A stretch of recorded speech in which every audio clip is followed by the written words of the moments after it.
The upcoming Disney Plus Hawkeye series is supposed to be our most grounded look at the MCU from Marvel Studios yet. And with that, it will also bring a whole slew of grounded characters and connections to the bigger Marvel universe. Today, we are talking about the rumor that seems to indicate that the Maggia family will be featured in the upcoming first season.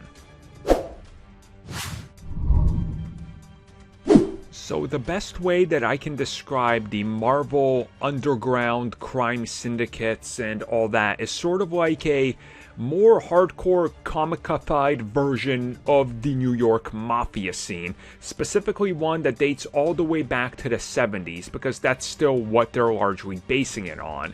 And the Maggia is one of the big families that deals with all of this and has all the ins and outs with multiple characters in Marvel Comics. From the Kingpin to the Punisher being one character they constantly tangle with. Now, recent reports have suggested that in the first season, we are going to start to see these characters and that family get established a little bit more, and how the underground crime networks stay off the radar of pretty much all heroes.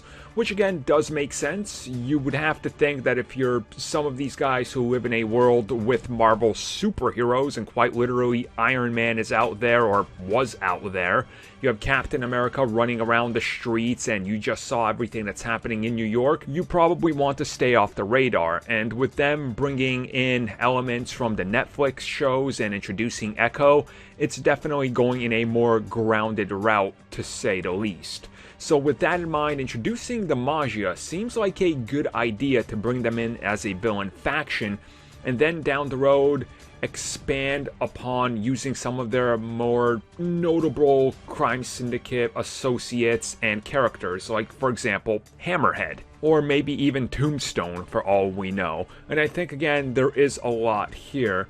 And if many of the rumors that we're hearing about what the future of Marvel Studios holds, this honestly would be a great way to reintroduce some of the shadiness and how many of these organizations are working with the enforcement out there, and sometimes even some smaller scale shady superhero groups and supervillain groups at that, and work that into them having connections and possibly then work Frank Castle or somebody back in, as it's been suggested that that's how he's going to find his way back in. It's through a supporting role on the street level side. So I really won't be shocked if this report is true that the Maggia will play a role, because why wouldn't you? They're right there in the comics and they're constantly used for fodder for Frank Castle, so put them in.